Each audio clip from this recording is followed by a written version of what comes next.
আজকে আপনারা যাদেরকে মাফ করে দিতে চাচ্ছেন, যাদের ব্যাপারে খুব নমনীয় মানবিক কথাবার্তা বলছেন, যারা এই কাজগুলো করেছে তারা কি মাপ চেয়েছে?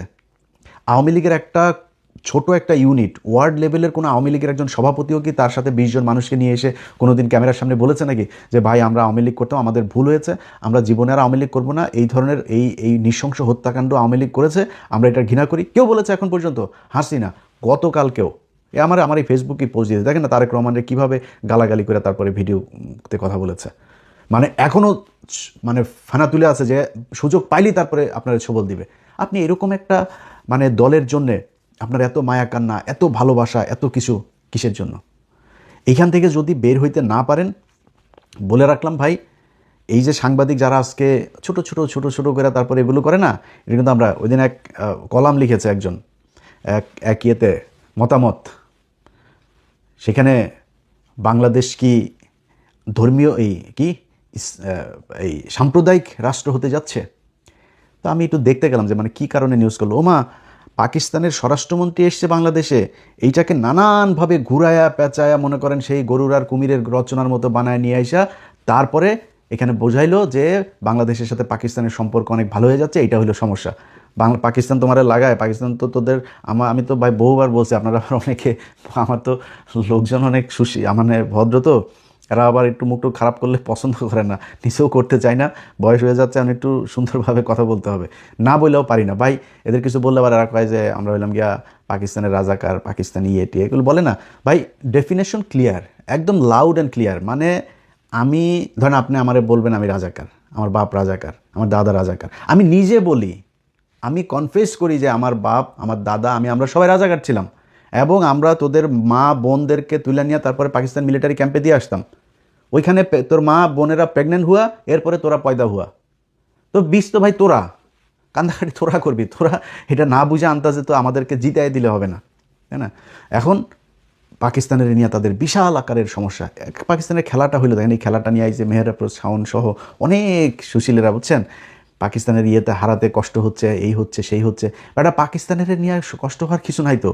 পাকিস্তান আমাদের বড় ভাই, আমরা ছোট ভাই, বড় ভাই ছোট ভাইরে হারাইতে চাই না, জিতা দিচ্ছে ভাই তুই জিতা যা। আবার আমরা মাঝে মধ্যে বড় ভাইয়ের সম্মান দিয়ে ভাই তুই জিতা যা, আমরা খেলি না, আমরা জাস্ট এটা ওয়ার্ম আপ করি। এই ওয়ার্ম আপ করি হলো ইন্ডিয়ার সাথে খেলার জন্য, বুঝছিস না? তোদের কাঁদাকাটি করার কারণটা কি? বাংলাদেশের মানুষ বুঝায় দেয়, স্টেডিয়ামে যাই দেখিস পাকিস্তানের বিরুদ্ধে কোনো দর্শক নাই। ইন্ডিয়ার সাথে খেলা হইতে গেলে এখন মনে হয় আগের ভারত পাকিস্তান খেলা হইতো না, বাংলাদেশের সাথে ইন্ডিয়ার খেলা হইতে গেলে এখন ওই ধরনের একটা ফ্লেভার কিন্তু তৈরি হয়, ওই ভাইবটা নিয়ে আসে মাঠের মধ্যে। খেলা শুরুর এক সপ্তাহ আগে থেকে ফাইট শুরু হয় পশ্চিমবাংলা আর পূর্ব বাংলার মধ্যে এই ক্রিকেট নিয়ে। এইটা আমাদের দেশের জনগণ বুঝতে পেরেছে যে আমাদের শত্রু ভারত, এই কারণে এরকম হয়। দেখছিস না, পাকিস্তানের স্বরাষ্ট্রমন্ত্রী এসছে, জিয়াউর রহমান খালেদা জিয়ার কবর জিয়ারত করতে গেছে, দেখছিস না মানুষ পাকিস্তান জিন্দাবাদ, বাংলাদেশ জিন্দাবাদ, আসসালামু আলাইকুম এগুলো করছে, বুঝছিস না?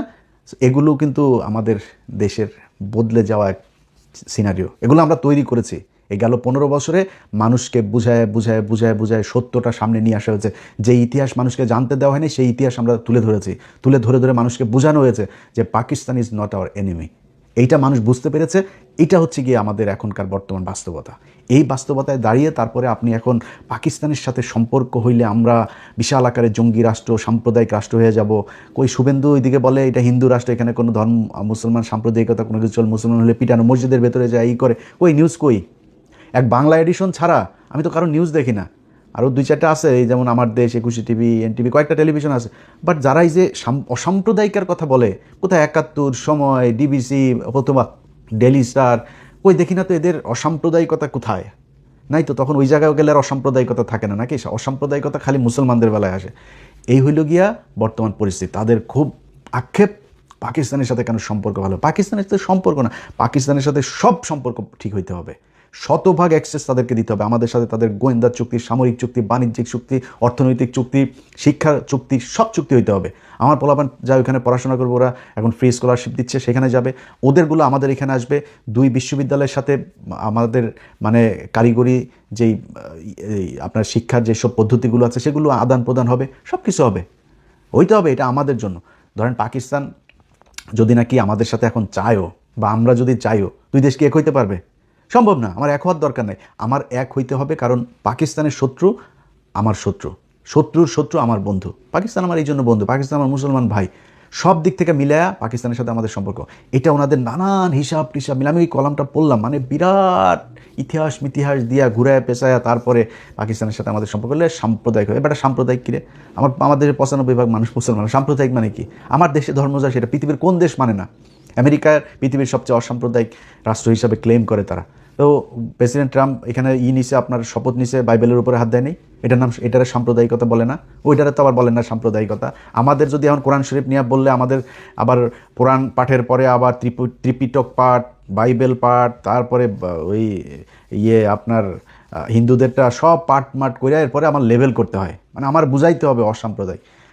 এখন নতুন নতুন অনেক কি তৈরি হয়েছে। এই যে পুলিশের ডিআইজি রেজাউল করিম মল্লিক, তিনি বলেছেন আমরা জাতীয়তাবাদী, সারা জীবন জাতীয়তাবাদীর পদ থেকে কখনো বিচ্যুতি হয়নি। এ লোক গেল 15 বছর মানে ডিটেনশন খেটেছে, সে তো মানে কোনো পদে যাইতে পারে নাই, এটা পানিশমেন্ট পোস্টিংয়ে ছিল। সে বলেছে আমি এবার জাতীয়তাবাদী মানে কি? জাতীয়তাবাদী মানে বাংলাদেশি মানে জাতীয়তাবাদী। জাতীয়তাবাদী মানে কি বিএনপি? জিয়াউর রহমান ডিফাইন করে দিয়ে গিয়েছে যে পূর্ব পাকিস্তান আর পশ্চিম পাকিস্তান দুই দেশে বাঙালি। তো ওরা যদি বাঙালি হয়, আমরা যদি বাঙালি, তাহলে তো আর দুই দেশ আলাদা থাকলো না। আমরা কেন বাংলাদেশি, এইটা জিয়াউর রহমান ডিফাইন করে দিয়ে গিয়েছে, এবং এই জায়গাতে দাঁড়িয়ে আমাদের নতুন একটা বাংলাদেশ তৈরি হয়েছে। শেখ মুজিবের সেই বাংলাদেশ থেকে জিয়াউর রহমান আমাদেরকে এই জায়গায় আলাদা করে দিয়ে গিয়েছে। যদি আলাদা না থাকি তাহলে ভারত আর বাংলাদেশের মধ্যে কোনো পার্থক্য থাকবে না। তো সে বলেছে খালি আমি জাতীয়তাবাদী, যেহেতু বললেন আমি বিএনপি। তোদের পুলিশেরা, তোরা আজকে যারা কিনা যেই নিউজগুলো বিবিসি পর্যন্ত, এই আকবর টাকবর এরা বুঝছেন, এরা হইল গিয়া সব এই প্রথম আলো ডেইলি স্টার প্রক্সি দেয়, কয়েকটা পত্রিকা আছে, এই বিজনেস স্ট্যান্ডার্ড, তারপরে বিডি নিউজ 24, এই ডয়চে ভ্যালি, তারপরে হইল গিয়া বিবিসি। এরা এখন প্রথম আলো ডেইলি স্টার খুব ভালো শেপে নাই, তো এখন ওদের দিয়ে এরা করায়, এগুলো করায়। তো ওনাদের এখন খুব গায়ে লেগেছে যে উনি জাতীয়তাবাদী কেন বললো। জাতীয়তাবাদী বলবে না কেন? তোদের বাপেরা যখন জয় বাংলা বলে স্লোগান দিত তখন তো কিছু বলিস নাই। জয় বাংলাদের আওয়ামী লীগের স্লোগান, বাংলাদেশে মুক্তিযুদ্ধ জয় বাংলা বলে হয় নাই। মুক্তিযুদ্ধে জয় বাংলা একমাত্র বলতো মুজিব বাহিনী, ওই বিএলএফ যেটা কিনা এই দেরাদুনে থাকতো, ওই পাকিস্তান ইয়েতে থেকে সোনাগাছিতে লুচ্চামি করতো, ওরা খালি বলতো। বাংলাদেশের মুক্তিযোদ্ধারা জয় বাংলা বলে নাই। বাংলাদেশের মুক্তিযোদ্ধাদের স্লোগান ছিল নারায়ে তাকবীর আল্লাহু আকবার। এটা বিশ্বাস না হইলে বাংলাদেশের স্বাধীনতার যে ঘোষণা আছে, স্বাধীনতার ঘোষণায় যায় পরগা যা, এই যে স্বাধীনতার দলিলপত্র আছে না, স্বাধীনতা, এটাই তো সেই বাংলাদেশ। মৃত্যুর পরেও সাকা চৌধুরীর বাড়ি কবরে গিয়া তারপরে হামলা করা হয়েছে। এই আলী হাসান মুজাহিদ, এই কাদের মোল্লা, তারপরে হচ্ছে গিয়ে ওই যে আমির কাশেম আলী, জানাজা পর্যন্ত দিতে না, সময় দেওয়া হয়েছে 2 মিনিটের মধ্যে জানাজা শেষ করবে, গোসল দিতে দেয় না।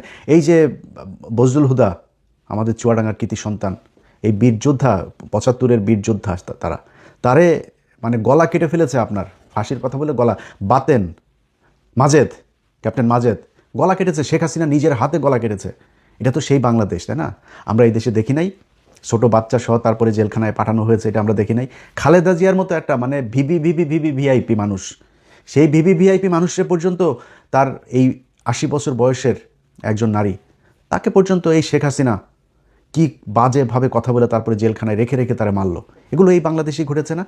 এখন নতুন করে মানবিক কিছু সাংবাদিক আটক আছে, এই যে মুজা বাবু, তারপরে শাকিল, ফারজানা রূপা, এরা কি করেছে আমরা জানি না? আসিফ নজরুল যখন আইনমন্ত্রী হয় তখন থেকে এই জাউরামি শুরু হয়েছে। আসিফ নজরুল এসেই প্রথম দিন বয়ান দিল যে গণহারে এই মামলা করে, মামলাগুলো কি করে দেওয়া হয়েছে। গণহারে মামলা কিরে? 75 এই বাংলাদেশে যত কজন আওয়ামী লীগ আছে প্রতিটার নামে মামলা হইতে হবে। আমার সাথে অনেক আওয়ামী লীগের লোকজন আছে, অনেক মানুষ আছে আওয়ামী লীগের, সে আওয়ামী লীগ করে কিন্তু আমারে খুব পছন্দ করে, আমি ইন্ডিয়া বিরোধী, এই জন্য আমার খুব পছন্দ করে, সেও ইন্ডিয়া বিরোধী। আমি ভাই একটা ছবি তুলবো আপনার সাথে, আমি আওয়ামী লীগ করি তাও আপনার পছন্দ করি। আমি কোশ্চেন করি, আমি বলি যে আপনি 5ই আগস্টের আগের দিন পর্যন্ত আওয়ামী লীগ ছিলেন? যদি আওয়ামী লীগ থাকেন তাহলে আসেন না, আর যদি আওয়ামী লীগ না থেকে থাকেন অন্তত 5 তারিখ ভোর রাতে শুভেচ্ছা সাদিকের আগ পর্যন্ত যদি তওবা করে মুসলমান হয়ে থাকেন তাহলে ঠিক আছে, নাইলে আপনার মতো আওয়ামী লীগের সাথে ছবি তুলব না, আমার সাথে কথা বলার দরকার নেই। আপনি এই জুলাই মাসে আমাদের চোখের সামনে, আরে ভাই ছোট ছোট বাচ্চা হেলিকপ্টারে করে শিশু দুধের বাচ্চাকে পর্যন্ত গুলি করে মেরে ফেলেছে। এটা সেই বাংলাদেশ। সেই মানুষগুলোরে যারা মারল, এটার জন্য কি খালি শেখ হাসিনা একা দায়ী? এটার জন্য খালি পুলিশের আইজিপি দায়ী একা? ডিবির হারুন দায়ী একা? সারা বাংলাদেশের যত মানুষ, আওয়ামী লীগের যত মানুষ তাদেরকে আরও উদ্বুদ্ধ করেছে মানুষ খুন করতে, যত সাংবাদিক উদ্বুদ্ধ করেছে, সবার বিচার হইতে হবে। অতএব বিচারের আসামি কয়েক হাজার না, আসিফ নজরুল 75 কয়েক হাজার না, কয়েক লক্ষ হবে। আওয়ামী লীগের একদম ওয়ার্ডের একজন সাধারণ সদস্য সমর্থক যে, সেও আসামি হবে, বিচার হবে, যার যতটুকু শাস্তি সে ততটুকু পাবে। আমি চাই না কেউ এক জায়গায় খুন করে নাই, গুলি করে নাই, কোনো মারামারিতে ছিল না, তারা আপনি ফাঁসি দিয়ে দেন বা 20 বছর কারাদণ্ডের দরকার নেই, তার 6 মাসের কারাদণ্ড হইতে পারে, 3 মাসের হইতে পারে, বাট তাকে সাজা ভোগ করতে হবে। অথচ এই সাংবাদিকগুলা, এই যে মুজাম্মেল বাবু, ফারজানা রূপা, তারপরে এই যে শাহরিয়ার কবির, এরা তো ডাইরেক্ট খুনি। আর এদের ভাই ফাঁসি হওয়ার মতো অপরাধ তারা করেছে। তাদেরকে এখন 2 দিন পর পর কিছু পত্রিকা এখনও সাংবাদিকরা, তোরা সাংবাদিক কিসের রে? তোরা সাংবাদিকতা করছিস? তোরা সাংবাদিকতা করলে কি আমাদের চ্যানেলে এসে, আমাদের ফেসবুকে এসে মানুষ নিউজ খোঁজে নাকি? আমাদের তৈরি হয়েছে, আমরা তৈরি হইলাম কেন? আমাদের প্রয়োজনীয়তা এই দেশে হইলেও কেন? তোদের কারণে। তোরা সাংবাদিকতা করিস নাই, এই জন্য মানুষ আমাদের কাছ থেকে শুনতে চেয়েছে, এই জন্য আমাদের 5 মিলিয়ন 10 মিলিয়ন করে আমাদের সাবস্ক্রাইবার ফলোয়ার হয়। কেন হয়? আমাদের কথা জানবেন, বাংলাদেশে 30-35টা টেলিভিশন, শত শত অনলাইন পোর্টাল, নিউজ পেপার আমাদের এখানে আসছে কেন? তোরা সাংবাদিকতা করিস নাই, তোদেরকে মানুষ বিশ্বাস করে নাই, এই জন্য আমাদের কাছে এসছে। তোরা সাংবাদিকতা করছিস, এখন ওনাদেরকে সাংবাদিক, এই জন্য ওনাদেরকে মাফ করে দিতে হবে, বাঁচাই দিতে হবে। 2 দিন পর পর মানবিক নিউজ প্রকাশিত হয়, এত মানবিক, মনে হয় যেন বাংলাদেশে জীবনে কোনো দিন কোনো সাংবাদিকরা আটক করে নাই। প্রথম আলোর ব্যাপারে খুব নানান ধরনের আলাপ, প্রথম আলোর অফিস ভাঙার কারণে বিশাল আকারে কিছু, প্রথম আলোর এই দৈনিক সংগ্রামের সম্পাদক আসাদ ভাই, বয়স্ক একটা মানুষ, ওরে কলারে ধরে টাইনে অফিস থেকে বার করে নাই, মারে নাই, অপমান করে নাই। 5 তারিখেও এই দেশে 71 টিভিতে হামলা হয় নাই, সময় টিভিতে হামলা হয় নাই, এগুলো ভাঙচুর হয় নাই, ডিবিসিতে হামলা হয় নাই, ভাঙচুর হয়েছে না। তো এই দেশে তো হয়েছে, তো আমার দেশ পত্রিকা বন্ধ করে দিয়েছে, কই তখন চিল্লায় নাই তো। বিষয় হচ্ছে খুব সুনির্দিষ্ট একটা এজেন্ডা নিয়ে এরকম কিছু সাংবাদিক, বুদ্ধিজীবী, রাজনীতিবিদ এই কথাগুলো বলে যাচ্ছে, এটাকে খুব নর্মালাইজ করতে যাচ্ছে। ভাই যদি মনে করেন এই আসিফ নজরুলের মতো এরকম আরও কিছু জাউরা আছে, এই যে যেমন ধরেন এই বিকাশ নুরু, এই বিকাশ নুরুর অবস্থাটা দেখেন, ওই এই 5 তারিখের পর থেকে চাঁদাবাজি, মানুষের টাকা পয়সা লুটপাট, আওয়ামী লীগের লোকজনের টাকা পয়সা দখল, বিভিন্ন জায়গায় ব্যাংক ট্যাঙ্কে যায়, তারপরে ওর এই লোকজন নিয়ে, তারপরে মপটপ করে শত শত কোটি টাকা নিয়ে নতুন নতুন পাঞ্জাবি গায়ে দেয়, আর হে এখন সুশীল হয়ে গেছে। এই আফ্রিদির বাপের আর আফ্রিদিরে এইটারে নিয়া তোর দরকার কি? ভাই আমার সাথে নুরুর তো কোনো সমস্যা নাই। 5 তারিখ থেকে আজকে পর্যন্ত আমি ইলিয়াস হুসাইন যদি টাকা কামাইতে চাইতাম, ভাই আমরাও 200-400 কোটি টাকার মালিক হয়ে যেতে পারতাম। আমরা তো কারোর এগুলি করি নাই। আমরা আওয়ামী লীগের ব্যাপারে, আমাদের কি খুব ঘনিষ্ঠ মানুষজন আওয়ামী লীগের কেউ নাই?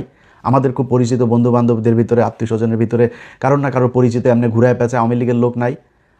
আমরা যখনই বলেছে ভাই আওয়ামী লীগ করতেন, ভাই এখন না কয়দিন ঝামেলা টামেলা যাক, তারপরে আস্তে আস্তে আপনারা বের হইতে পারবেন, একটু ধৈর্য ধরে থাকেন। কোনো দিন কেউ বলতে পারবে না যে কোনো সচিবালয়, কোনো কোর্ট, কোনো আদালত, জজ সাহেব, আইন মন্ত্রণালয়, অ্যাটর্নি জেনারেল কারোর কাছে কোনোদিন কোনো আওয়ামী লীগের ব্যাপারে গিয়ে তারপরে কোনো তদবির করেছে, কেউ বলতে পারবে না। অথচ এই যে নুরুর বাচ্চারা, এরা ধুমায়া, খালি টাকার দরকার, খালি টাকা পায় আর হয়ে যায়। শালা তোরা যে এরকম করছিস, তোরা কি মনে করিস, তোরা আসিফ নজরুলের কথাই বলে, আসিফ নজরুল তুই কি মনে করছিস যে মনে কর আওয়ামী লীগ আসলো তোরে বাঁচায় রাখবে, তোরে ছেড়ে দিবে মনে করছিস? তুই পাশার চামড়া উঠায় ফেলবে। সো আমাদের কথা হইল যে ভাই আওয়ামী লীগের ব্যাপারে আমরা জিরো টলারেন্স দেখায় আসছি। যার সাথে যত সমস্যা, এই নুরুর সাথে সমস্যা বলেন, আসিফ নজরুলের সাথে সমস্যা বলেন, ওয়াকারের সাথে সমস্যা বলেন, বিএনপির সাথে, তারেক রহমানের সাথে, যাদের সাথে আমাদের যত সমস্যা, সব সমস্যা একটা কারণে, সেটা হচ্ছে এই আওয়ামী লীগের ব্যাপারে কোনো এই ঠিক নির্বাচনের আগে সারা জীবন বিএনপির গুণগান গায়ে আসলাম, গেল 1.5 বছরেও বহু ভিডিও বানিয়েছি বিএনপির পক্ষ, বিএনপির ডিফেন্ড করে, বহুত গালাগালিও শুনেছি। শিবিরের পোলাপান, সাধারণ মানুষ, বহু মানুষ আছে, ভাই দালালি শুরু করে দিলেন, ভাই আপনি বিএনপির এজেন্ট, বিএনপির দালাল, এই সেই এগুলো। জামাতের আমিরের পর্যন্ত ভাই আমি এত রেসপেক্ট করি, এই যে তাহের ভাই এত রেসপেক্ট করি, অথচ এই লোকগুলির পর্যন্ত ভাই আমি ছাড় দেই নাই যে আওয়ামী লীগ কিংবা এই ইন্ডিয়ান এজেন্ট এদের সাথে কোনো ধরনের করার কারণে। তো যত সমস্যা তৈরি হচ্ছে সব থেকে আওয়ামী লীগের কারণেই। অথচ আপনারা ভাই টাকা কামাইছেন তো, বহুত টাকা হয়েছে তো, এখন চুপ থাকেন একটু, এখন একটু অন্তত বিচারগুলো হইতে দেন কোনো কিছুতে। আরে ভাই একজন স্পিকার কেমনে ভাই ছাড়া পায়? আরে তার ট্রিটমেন্টের দরকার, তার হসপিটালে পাঠান। ও মা 1.5 দিনের মাথায় একদম তার জামিন, কারণ কি? সে কিছু করেনি তো, সে কিছু না করলে তো হাসিনাও কিছু, হাসিনা কি ডাইরেক্ট কাউরে গুলি করছে নাকি? হাসিনারে আপনার বিচার করার দরকার, হাসিনারও ছেড়ে দেন।